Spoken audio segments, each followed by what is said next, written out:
জয়রাম। মহাপ্রভুর অলৌকিক লীলার এক কাহিনী। একদিন প্রভু সব ভক্তগণ লইয়া সংকীর্তন করি বৈশে শুদ্ধযুক্ত ইয়া। এক আম্রবীজ প্রভু অঙ্গনে রোপিল, ততক্ষণে জন্মিল বৃক্ষ বাড়িতে লাগিল। একবার এক ভক্তের সঙ্গে শ্রী শ্রী ঠাকুর বৃন্দাবনে গিয়াছিলেন। প্রচণ্ড গরমের দিনে ভক্ত নিদ্রিত হইলে ঠাকুর নিজ হাতে পাখা লইয়া সারাদিন যে কেবল ভক্তকে বাতাস দিয়া ঘুম পাড়াইতেন তাহা নহে, তদুপরি ভক্ত যমুনায় স্নানে গেলে ঠাকুর তাহার জন্য রান্নার কাজ শেষ করিয়া জল পর্যন্ত উঠাইয়া রাখিতেন।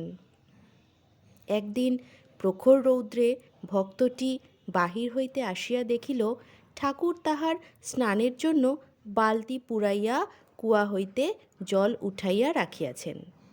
ভক্ত এই কাণ্ড দেখিয়া তারস্বরে চিৎকার করিয়া বলিয়া উঠিল, ওসব কি করা হয়েছে? এই জল আমার শ্রাদ্ধে না আপনার শ্রাদ্ধে লাগিবে? এই বলিয়া ঠাকুরের তোলা জল বাহিরে ফেলিয়া দিয়া পুনঃ জল উঠাইয়া নিলেন। বালকতুল্য দয়াময় ঠাকুর ভক্তের এই প্রেমামৃত বর্ষিত কটূক্তি বিনা বাক্য ব্যয়ে কেবল শুনিয়াই রহিলেন।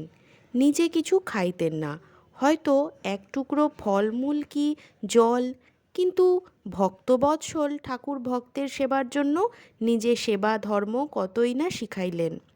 শ্রী ভগবানের লীলা অপূর্ব স্বাতন্ত্র্যপূর্ণ।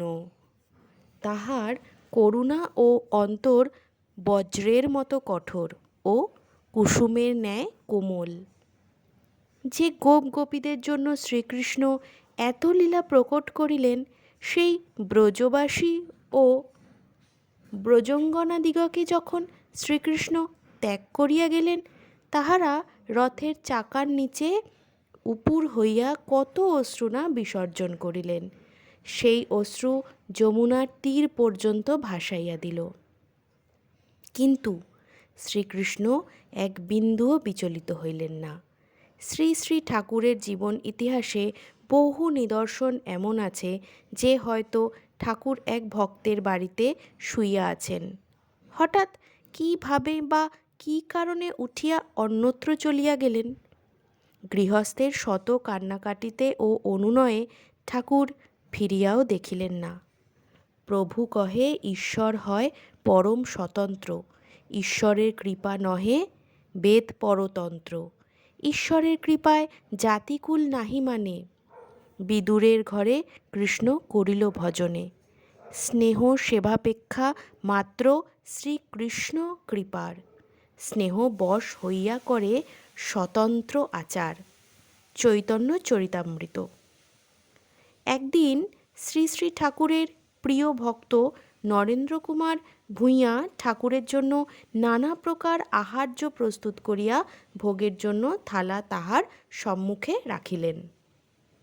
তখন বেলা 12টা উত্তীর্ণ হইয়াছে। ঠাকুর বিরক্তি ও ক্রোধ প্রকাশ করিলেন এবং আর বলিলেন, ইহাতে দেবভোগ হয় না, দেবভোগ 12টার মধ্যেই দিতে হয়। ভক্তদের ক্রন্দনে ও অনুনয়ে শ্রী শ্রী ঠাকুর এইবার ভোগ গ্রহণ করিলেন। পরদিন দেখা গেল মলের সঙ্গে ওই ভোগের প্রসাদ ঠিক তরি তরকারির মতো অবিকল পড়িয়া আছে। নিঃসন্দেহে প্রমাণিত হইল, আহার্য গলাধঃকরণ করিলেও ভোগে লাগে নাই। এই প্রকার অলৌকিক কত লীলা যে ঠাকুর করিয়াছেন, তাহাতে তাহার ভগবত্তত্ত্বর সীমা নির্দেশ করাও কঠিন। মানুষের অসাধ্য সব। কত অজানারে তিনি দেখাতেন পথ, কত আতুরে দিতেন কোল।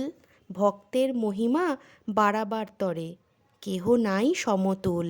জয় রাম, জয় রাম, জয় রাম।